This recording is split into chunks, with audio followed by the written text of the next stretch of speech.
अतीत को खोजते हुए नताशा पंडे हाउस पहुंच जाती है। हालांकि सुमन की मौत की खबर भी यहाँ पता चलती है, जो सच में काफी कॉम्प्लिकेटेड बन जाती है। अब नवेली की गलत डिसीजन के कारण ये सारे तमाशा होता है, क्योंकि उसको लगता है कि घर में कोई भी उससे प्यार नहीं करता और कहीं ना कहीं नताशा से भी कोई प्यार नहीं करता, तो उन्हें घर छोड़ देना चाहिए। अब कहीं ना कहीं ये पहले तो प्रणाली सच्चाई पूछती, लेकिन वो कुछ नहीं बताती है, तो वो ऐसा कड़े कदम उठाती है। अब यहाँ पे जैसे प्रणाली सोच जाती है तो ये अपने सामान को पैक कर लेती है। हालांकि अब शांतनु भी नताशा को अगले दिन लेकर के जाने का फैसला कर लिया होता है, लेकिन तब तक ये इधर को पहुंच करके नताशा को जगाती है। अभी तो नींद होती है। अब उठ करके वो जैसे जैसे बोलती है वैसे वैसे करती है, अपना सामान पैक करके ये लोग घर से निकल जाते हैं। हालांकि निकलने से पहले थोड़ी सी मस्ती भी करती है, बट जल्दी से जैसे बाहर पहुंचते हैं तो अब किसी को पता नहीं है कि आखिर जाएंगे तो जाएंगे कहाँ पे। हालांकि शांतनु को एक बार को एहसास हुआ होता है कि शायद घर से कोई बाहर निकला, लेकिन जब बाहर जाता देखता है कि वहां तो कोई नहीं है।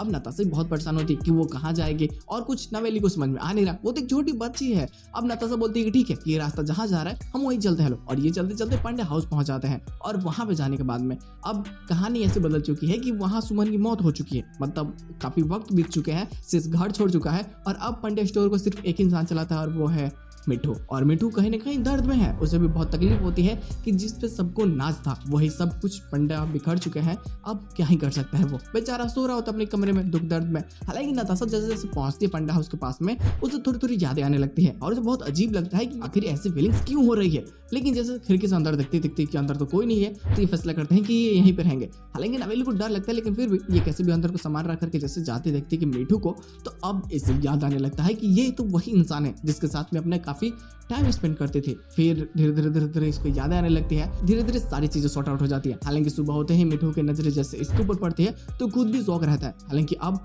वो बहुत रोता है, लेकिन नवेली नताशा की बेटी है, इस चीज को जानने के बाद में उसे बहुत खुशी भी होता है। लेकिन वहीं अब शांतनु को लगता है कि यार घर में बहुत गड़बड़ चल रहा है, नवेली नताशा गायब हो चुका है, तो हो सकता है कि इसमें इस घर से किसी का हाथ है। तो उसका शक सबसे पहले धवल पे जाता है। एपिसोड के एंडिंग करने के बाद में पोस्ट क्रेडिट नहीं होता है, तो धवल के पास जाकर के वो उसके ऊपर इल्जाम लगा देता है और बोल देता है इस थाने लेकर के चलूंगा और तुझे सारी सच्चाई बताने होगी। तो धवल तो खुद ही दिमाग से खिसका हुआ इंसान है। वो बोलता है कि ठीक है चल पुलिस स्टेशन, तो बोलता है कि ठीक है चल पुलिस थाने, जो होगा देखा जाएगा। मेरा हक है नवेली और नताशा पे और मैंने ऐसा नहीं किया है। अगर मुझे उनको पाना है तो मैं कैसे भी उनको पालूंगा। अब इनको लगता है कि आखिर नताशा नवेली गए तो गए कहाँ पे है। अब ये लोग छानबीन करने लगते हैं। हालांकि धवल नहीं होता है जो सबसे पहले पंडा हाउस पहुंचता है और वहां जब जाकर के देखता है कि नताशा को चीजें थोड़ी थोड़ी याद आने लगी है, तो सच में ये अपनी गलतियों के लिए माफी मांगता है, जो सच में काफी बेहतरीन होने वाली है। चीजें बहुत जल्दी सॉर्ट आउट हो जाएंगी। हालांकि इसमें अभी भी 9 या 10 के लगभग एपिसोड हैं। देखते हैं लोग उन सभी एपिसोड प्लॉट्स में और क्या चीजें हो सकती हैं। थोड़ी सी स्टोरी लाइन कॉम्प्लिकेटेड होगी ताकि अंत समय में ये मजेदार प्लॉट्स दिखा सके।